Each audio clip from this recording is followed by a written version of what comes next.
오늘 새벽 깨워 기도 자리에 나오신 성도 여러분들을 환영하고 축복합니다. 우리 찬송가 292장 함께 찬양하시겠습니다.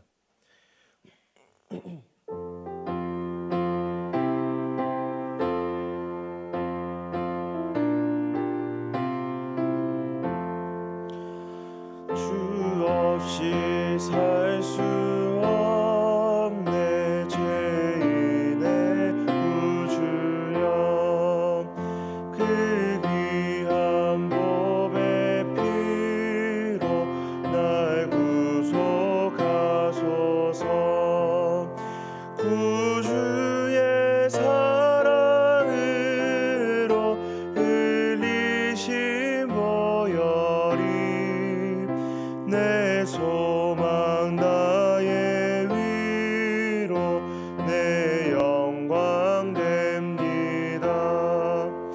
주 없이 살 수 없네 나 혼자 못 서리 힘없고 부족하며 지혜도 없도다 내 주는 나의 생명 또 나의 힘이라 주님은 나의 하여 지혜를 얻으리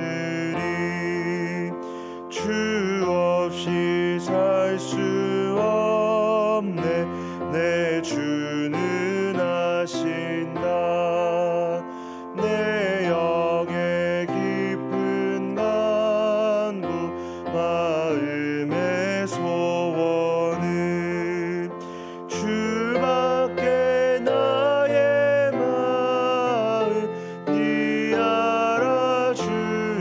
알아주리요 내 마음 위로하사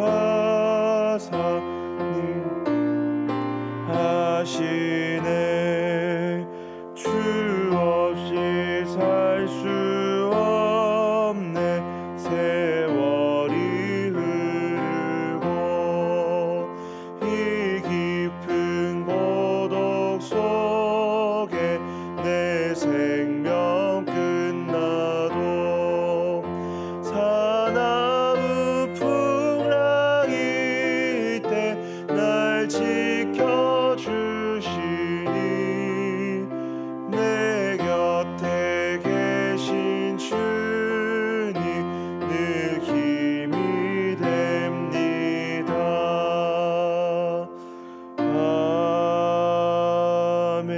아멘.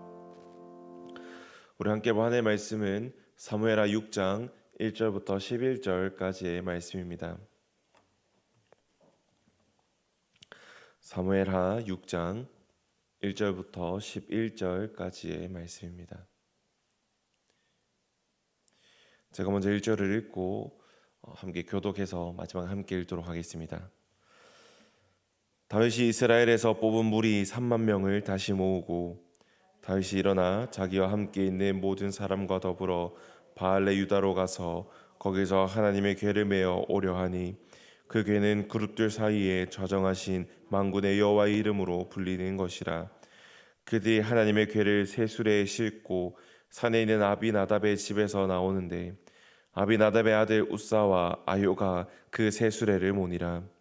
그들이 산에 있는 아비나답의 집에서 하나님의 궤를 싣고 나올 때에 아요는 궤 앞에서 가고 다윗과 이스라엘 온 족속은 잣나무로 만든 여러 가지 악기와 수금과 비파와 소고와 앙금과 재금으로 여호와 앞에서 연주하더라. 그들이 나곤의 타작마당에 이르러서는 소들이 뛰므로 우사가 손을 들어 하나님의 궤를 붙들었더니 여호와 하나님이 우사가 잘못함으로 말미암아 진노하사 그를 그곳에서 치시니 그가 거기 하나님의 궤 곁에서 죽으니라. 여호와께서 우사를 치심으로 다윗이 분하여 그곳을 베레스 우사라 부르니 그 이름이 오늘까지 이르니라. 다윗이 그날에 여호와를 두려워하여 이르되 여호와의 궤가 어찌 내게로 오리요 하고 다윗이 여호와의 궤를 옮겨 다윗 성 자기에게로 메어 가기를 즐겨하지 아니하고 가드 사람 오벳 에돔의 집으로 메어 간지라. 함께 읽겠습니다.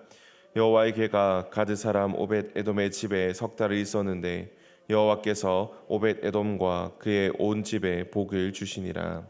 아멘. 오늘 하나님이 원하시는 대로라는 제목으로 말씀을 나누려고 합니다. 오늘 본문은 다윗이 이스라엘 왕이 된 이후의 일들을 기록하고 있습니다.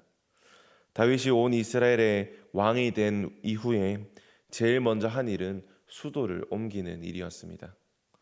다윗이 유다 지파의 왕이었을 때 헤브론이라는 성을 수도로 삼아 유다 지파를 다스렸지만 이제 유다 지파뿐만이 아니라 나머지 11지파도 함께 다스려야 하였기 때문에 정치적으로 또 지정학적으로 나라를 다스리기 편한 곳에 수도를 삼아야 했습니다.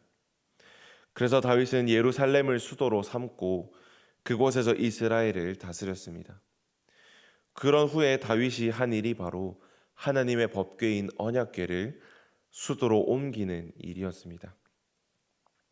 현재 언약궤는 아비나답의 집에 있습니다.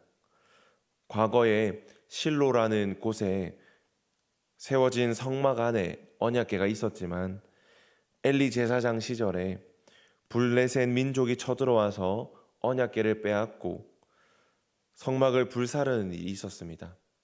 그 후에 하나님의 주권과 능력으로 이 블레셋에게 빼앗긴 언약궤가 다시금 이스라엘로 돌아왔지만 그 후부터는 계속 이 아비나답의 집에 있었던 것입니다. 다윗 왕은 하나님의 언약궤를 수도 예루살렘의 왕궁으로 옮기고 싶은 마음이 들었고 백성들을 모아 언약궤를 예루살렘으로 옮기기로 결정하였습니다. 그래서 1절 말씀처럼 다윗은 사람을 모아서 언약궤를 예루살렘으로 옮기는 일을 준비합니다. 그런데 우리가 기억해야 할 부분은 이 수도를 예루살렘으로 정한 다음 가장 먼저 언약궤를 수도로 옮기려고 하는 이 일은 다윗의 마음에서 시작한 것입니다. 것이라는 겁니다. 하나님의 인도하심과 또 하나님의 보호하심 가운데 나라를 잘 이끌기 위한 다윗의 마음에서 시작된 행동이라는 것이죠. 하나님이 다윗에게 명하고 하나님께서 다윗에게 의도를 비추어 다윗에게 수도로 언약궤를 옮겨라 라고 이야기한 것이 아니라 다윗의 마음에서 이 일이 시작되었다라는 겁니다.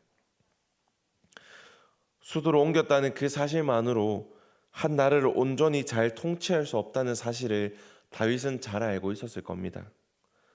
뿐만 아니라 그가 다스리는 나라가 하나님의 복을 받기 위해서는 모든 백성들의 마음과 믿음이 하나님을 향해야 한다는 사실도 누구보다 잘 알고 있었을 겁니다. 그래서 그는 예루살렘으로 수도를 정했다는 사실에 만족하지 않고 그 수도에 하나님의 법궤인 언약궤를 옮겨 오기를 원했던 것입니다. 왜냐하면 우리가 잘 아는 것처럼 이 언약궤는 이스라엘 백성들에게 있어서 언제나 하나님의 임재를 상징하는 그런 물건이었기 때문입니다. 과거 그들의 조상들이 출애굽했던 시절에 광야의 행진 가운데 제일 먼저 앞에 나가 광야의 길을 인도했던 것은 언약궤였습니다. 그들의 행렬을 중단하고 잠시 쉴 때 그들의 한 중간에 한복판에 두었던 것도 언약궤였습니다.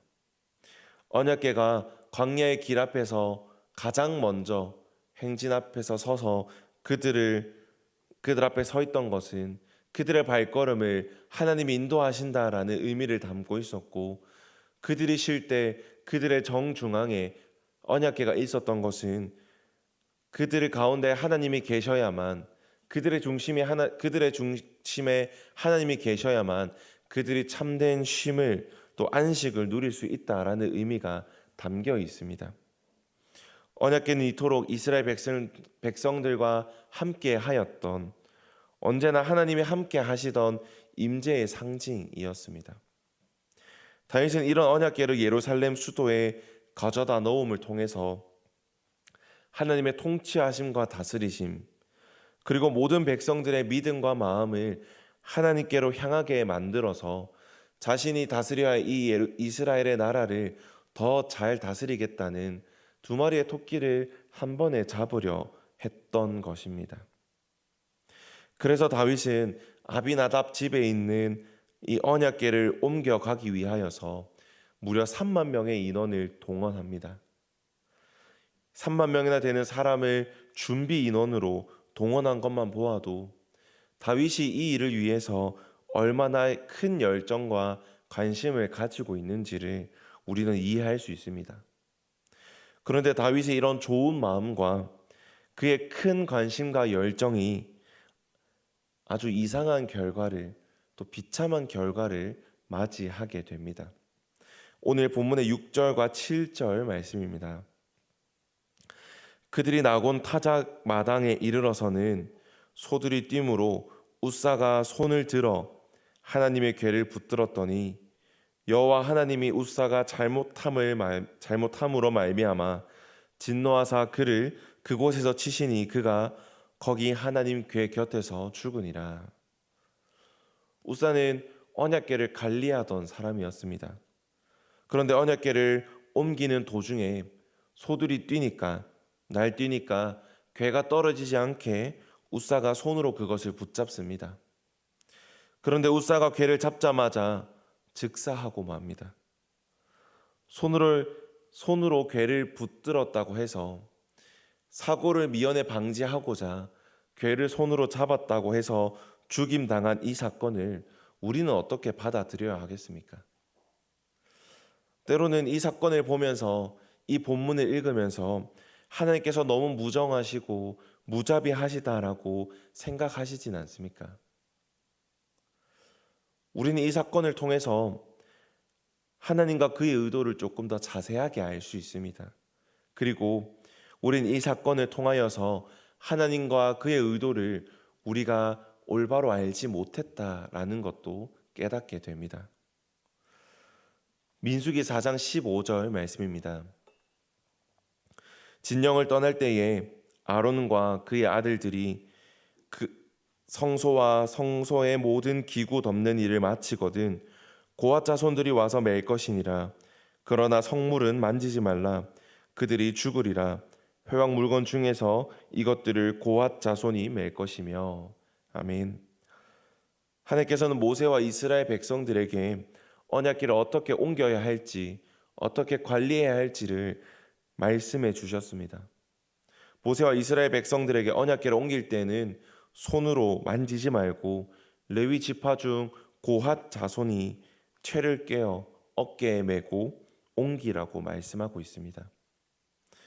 그런데 오늘 본문을 다시 보니 다윗은 이러한 하나님의 말씀을 어기고 있었고 웃사는 손으로 언약궤를 만지는 죄를 범하였던 것입니다. 하나님께서는 여전히 살아계시고 그가 말씀하신 약속 그대로 행하시는 분입니다. 그분은 이미 말씀하셨고 그 말씀대로 실행하셨습니다. 다윗과 웃사는 하나님을 향한 마음과 열정은 가득하였지만 하나님이 진정으로 원하시던 열정과 마음이 무엇인지 몰랐던 것입니다. 사랑하는 성도 여러분, 오늘 우리가 살고 있는 이 시대의 철학은 좋은 목적을 달성하기 위해서는 어떤 수단을 사용해도 좋다라고 이야기합니다. 목적이 선하다면 그 수단은 아무래도 좋다라고 이야기하는 것이죠. 돈을 벌기 위해서, 부자가 되기 위해서라는 좋은 목적이 있으면 어떤 수단을 사용해도 좋다라고 외치는 시대이고, 그 돈으로 나의 성공일 뿐만 아니라 내가 성공해서 남을 도와주겠다는 좋은 목적을 가지고 있으니 남들이 죽던지 남들이 망하던지 남들이 아파하던지 그런 건 나와는 아무 상관없이 나는 어떤 수단을 써서든 나의 좋은 목적을 이루겠다라고 말하는 철학을 가지고 있는 시대가 우리가 살고 있는 시대입니다. 우리가 이러한 시대 속에 살아가다 보니 수단이 목적을 정당화시킬 수 있다라는 이 철학 속에 자연스럽게 오염됩니다. 심지어 이런 철학들을 교회로 가지고 와서 교회에서도 세상적인 방법과 철학들을 주장하며 이렇게 살아가는 것이 옳다라고 이야기하는 교회들도 있습니다. 그러나 성경은 그렇게 말하지 않습니다. 목적이 좋으면 수단도 좋아야 한다라고 우리에게 이야기해 줍니다. 하나님을 위한 선한 목적이 있다면 하나님이 보시기에 올바른 수단과 올바른 방법을 사용해야 한다라고 우리에게 이야기하고 그렇게 하나님의 일을 추구해야 한다라고 말씀하고 있습니다. 우사가 죽는 것을 보고 다윗은 당황하였습니다. 자신은 좋은 목적을 가지고 나름대로 열심을 내어 하나님의 일을 하려고 했는데 그의 좋은 마음과 좋은 목적에 비해서 결과는 그러하지 못했기 때문입니다. 그래서 다윗의 마음에는 두려움이 생겨났고 언약궤를 자신의 수도가 아닌 오벳 에돔의 집으로 보내게 됩니다. 그런데 오벳 에돔이 언약궤를 집 안으로 들이고 그 들인 이후에 하나님의 복을 받는 것을 보고 다윗의 마음에 두려움의 마음이 사라지고 생각이 바뀌게 됩니다. 언약궤가 두려움의 대상이 아닌 복의 대상이 될 수도 있다라는 생각을 가지고 그가 어떤 잘못을 저질렀고 성경 말씀을 통하여 이런 결과를 받게 된 이유와 원인을 찾기 시작합니다. 그리고 그 이유와 원인을 발견하고 하나님의 말씀대로 하나님의 방법대로 이후에 언약궤를 옮기게 됩니다. 사랑하는 성도 여러분, 우리는 하나님의 말씀인 이 성경을 통해서 하나님이 일하시는 방법을 배워야 합니다. 직장에서, 세상에서, 사회에서 혹은 내 경험에서 이렇게 했었는데가 아니라 하나님의 방법대로 하나님이 원하시고 기뻐하시는 대로 움직여야 합니다. 이것이 하나님의 자녀들의 올바른 일하는 모습들입니다. 다윗은 이 사실을 배우기 위해서 뼈아픈 대가를 치러야 했습니다. 아픈 경험을 통하여서 하나님이 말씀하신 대로 행동하는 것, 좋은 목적, 하나님을 향한 좋은 목적에는 하나님의 의도와 하나님의 방법대로 행해야 한다는 것을 깨닫게 되고 또 그러한 일들을 배우게 됩니다. 우리도 그리스도인답게 사는 의미가 무엇인지 또 하나님께서 원하시는 대로 또 하나님의 좋은 목적을 행하는 우리의 삶은 어떠해야 하는지를 우리 오늘 본문의 말씀을 통해 배울 수 있습니다. 혼이 나고 나서야 하나님의 교훈을 깨닫고 하나님의 교훈을 배우는 것이 아니라 이미 우리 앞에 펼쳐져 있는 이 성경 말씀을 통하여서 하나님의 방법과 그의 의도를 알고 그의 목적대로 또 그의 목적에 맞는 그분의 방법대로 행하여 그러한 삶을 살아가는 우리가 되기를 간절히 소망합니다. 우리가 원하는 대로가 아닌 하나님이 원하시는 대로 살아가는 우리 모두가 되기를 간절히 소망합니다. 우리 함께 기도하겠습니다. 사랑의 많으신 아버지 하나님, 오늘 본문의 말씀을 통하여서 좋은 목적에는 좋은 수단과 방법이 있어야 함을, 또한 하나님을 위한 목적, 또 하나님을 향한 목적에는 하나님께서 원하시는 방법과 하나님이 원하시는 의도대로 행해야 함을 우리가 배우게 됩니다. 하나님의 말씀대로 우리가 하나님이 원하시는 의도대로 행하게 하시고 우리가 원하는 대로가 아닌 하나님이 원하시는 대로 순종하는 마음과 순종하는 자세를 우리에게 허락하시고 또한 우리가 그러한 자세들을 배우고 우리의 삶에 가득하게 하여 주시옵소서. 하나님, 때로는 우리가 살아가는 이 세상에서 우리가 말하는 또 우리가 행하는 이 모든 일들이 틀렸다라고 이야기할 수도 있고 때로는 미련하다라고 이야기할 수도 있습니다. 그러나 하나님, 시대의 영향을 받는 것이 아니라 하나님의 말씀의 영향을 받아 하나님의 자녀로 또 한 명의 그리스도인으로 이 세상을 살아가게 하시고 오히려 세상에 복음의 영향을 끼치는 사람들로 살아가게 하여 주시옵소서. 하나님, 오늘은 화요 중보 기도회가 있습니다. 기도의 자리에 많은 성도들이 나오게 하시고 함께 같은 기도의 제목들을 기도함을 통하여 하나님의 일하심을 경험하고 하나님의 살아계심을 경험하게 하여 주시옵소서. 또한 저녁에는 교리대학으로 함께 모입니다. 하나님의 교리를 배움을 통하여서 성경을 더욱더 잘 이해하게 하시고 또한 이 교리를 배움을 통하여서 우리가 무엇을 믿고 또한 어떻게 살아가야 하는지를 더욱더 자세하게 배우고 깨닫는 시간이 되게 하여 주시옵소서. 하나님, 우리가 각자의 기도의 제목으로 나왔습니다. 우리의 기도의 제목들을 들으시고 하나님께서 원하시는 방향과 하나님께서 원하시는 뜻대로 행하여 주시기를 간절히 소망합니다. 그리하여 우리의 기도의 제목들이 이루어짐을 통하여 하나님의 역사가 우리 삶 가운데 있고 우리 교회 안에 있음을 함께 고백하며 간증하는 역사가 이 새벽 기도의 시간 가운데 또 교회 안에서 계속해서 일어나게 하여 주시옵소서. 오늘도 살아계시고 우리와 함께 하시고 우리의 모든 삶을 주관하실 예수 그리스도의 이름으로 기도드렸습니다. 아멘. 우리 각자의 기도 제목으로 나아가겠습니다.